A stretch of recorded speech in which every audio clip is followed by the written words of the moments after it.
자, 그러면 이제 본론으로 들어가는데, 작년하고 조금 다르게 그냥 청구치기 들어가 있습니다. 그래서 형식적 기재 사항에 대해서는 제가 그냥 따로 끄트머리에 좀 시간 날 때 짬내서 정리하도록 하고, 이제 OT도 좀 길게 했는데, 뭐 성남시 분당구 인천 미추홀구 뭐 이런 거 하고 있으면 좀 그래요, 우리가. 그래서 제가 이거 하면서도 약간 여러분 학교, 제가 생각 못 해낸 학교는 죄송하지만, 네.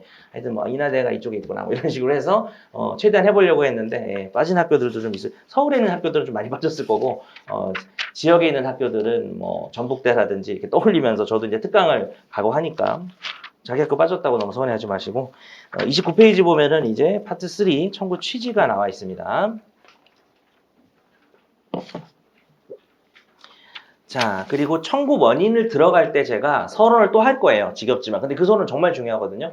오늘 서론이 너무 길어지면 진도를 못 나가니까 오늘은 이제 서론 끝이에요. 근데 청구 원인 들어갈 때 서론을 또 잠깐 잘 들어주셔야 됩니다. 내일 강의 끝날 때쯤 하겠네요. 내일 청구 원인 조금 들어가려고 제가 생각하고 있기 때문에. 자, 31페이지입니다. 그리고 오늘 자료는 아직 안 나왔죠. 예, 오늘 그냥 집에 갈 때 가져가시는 자료가 아마 1교시나 2교시 끝나고 나올 거예요. 청구취지 데일리 테스트인데 전부 다 해설을 해드릴 거니까.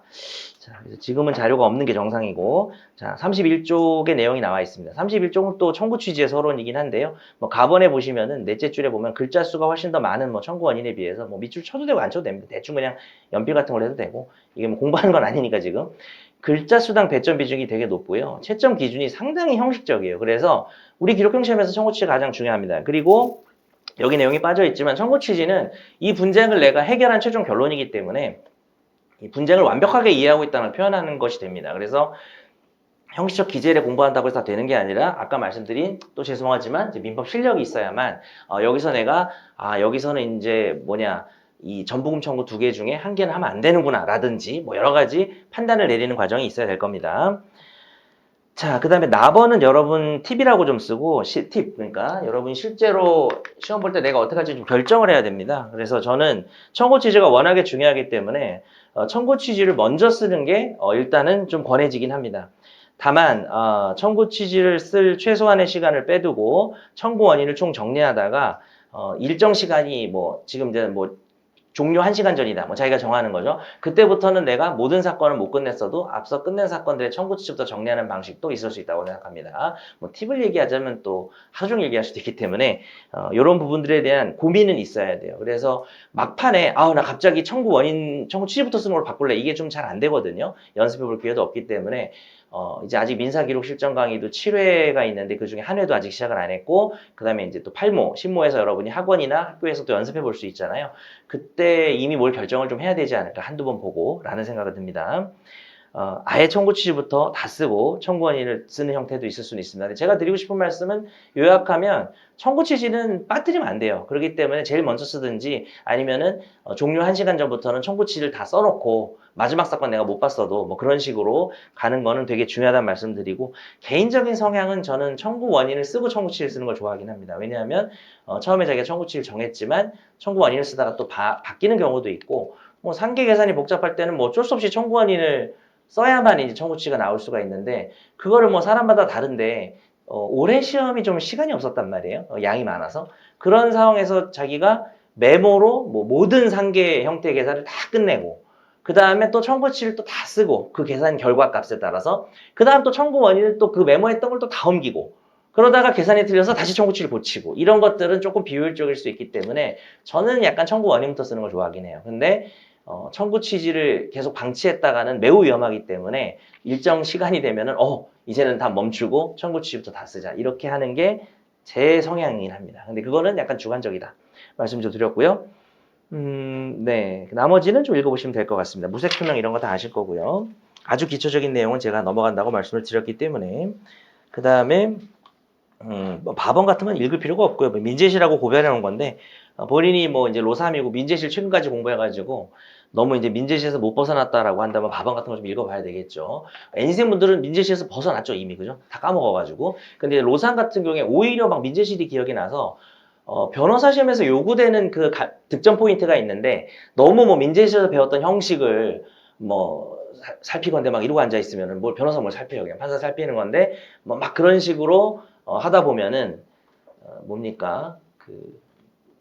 그 쓸데없는 데 시간을 쓰게 됩니다. 그래서 빨리 거기서 탈민제시를 해야 됩니다. 지금 이 여름이 로사람들한테는 탈민제시라고 변시 기록형으로 빨리 이제 입수하는 시점이에요.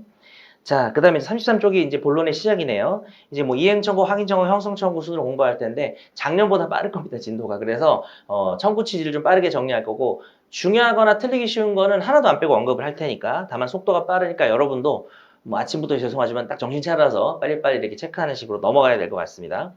자, 일단은 여기 박스 안에 보니까 대금 지급은 사실 금전 지급으로 좀 고치는 게 좋은데 대금이라는 거는 대가가 되는 금전이어서 요거를 제가 예전에 책에 있던 건데 이거를 위에서 본문 셋째 줄에는 금전 지급으로 동그라미 1 금전 지급으로 바꿨거든요.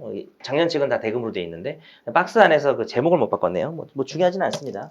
개념 문제니까 금전이라고 해야 되겠죠. 대금만 말하는 게 아니라 모든 금전이죠. 예를 들어서 대여금 같은 건 대금이 아니에요. 대가로 주는 게 아니라 그냥 빌리는 거예요. 그래서 제목이 좀 적절치 않다.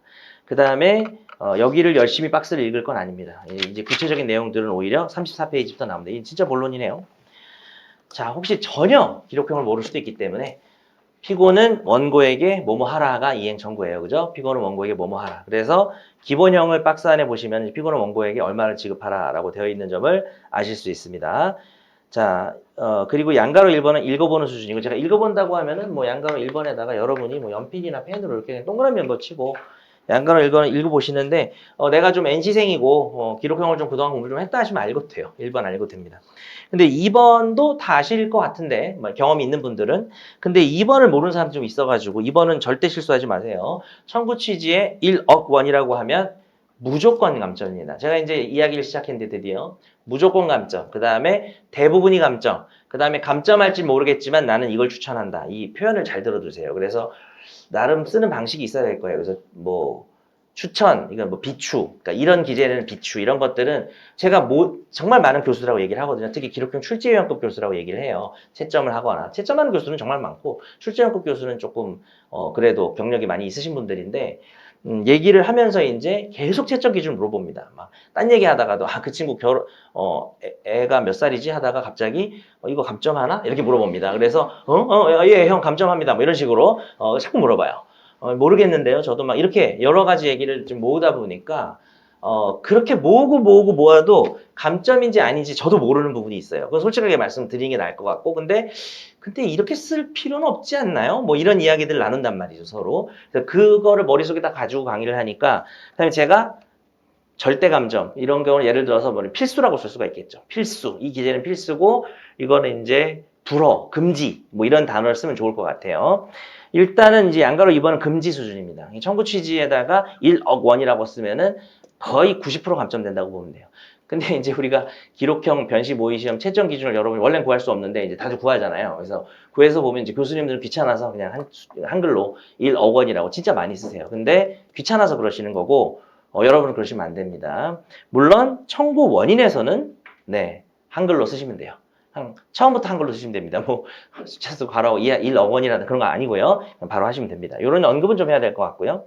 그 다음에 양가로 3번도 읽어보는 수준입니다. 읽어본다는 건 연필로 동그라미를 했다가 본인이 이제 지금 읽을 시간이 없잖아요. 그래서 집에 가서 읽어보시고 내가 당연히 아는 거지라고 하면 지워버리시는 방법도 좋을 것 같아요. 근데 완전 난 기록형 생초짜다 이러면은 한 번씩 다 읽어보셔야 돼요. 예, 그렇게 제가 좀 스펙트럼 나눠드리는 게 좋을 것 같습니다. 자, 이제 오른쪽에 보시면은 뭐 예시가 나와 있는데 뭐 음령 안에 예시가 있고 아라비아 1번에 보면 피고는 원고에게 1억 원 및 이에 대한 이 사건 소장본 송달일 다음 날부터 다음 날까지 연 12%의 비율로 계산한 돈을 지급하라라고 되어 있습니다. 일단 이 기재에서 배워야 될 거는 이제 아라비아 숫자 외에 이에 대한이죠. 및 이에 대한. 자, 대하여로 쓰지 마세요. 비추입니다. 교수님 10명 중에 7명이 대하여로 쓰는 것 같아요. 그게 아마 본인들이 말이 편해서 그런 것 같은데, 제가 이제 수업 시간에 공식서라고 하는 거는 전국 이제 사법연수원 발간 전국 로스쿨생 공통 민사재판신문이라는 교재가 있죠. 그리고 제가 보는 판사들이 공식적으로 보는 법원 실무제요라는 책이 있습니다. 그런 책들을 말하는 거예요. 근데 공식서에 이에 대하여라고 쓴 걸 저는 한 번도 본 적이 없습니다. 그러면 그렇게 쓸 필요는 없는 거 아닌가요? 그죠? 제 생각에는 감점을 안 할 것 같습니다. 왜냐하면 거의 모든 교수님들이 이에 대하여라고 쓰고 있거든요. 그러나 우리가 대하여, 관하여 구별하기 시작해야 됩니다. 자, 일단 이자, 금전에 대한 이자나 지연손해는 무조건 이에 대한입니다. 일단 저는 그렇게 설명을 드릴게요. 강력 추천 정도라고 말씀드리겠습니다.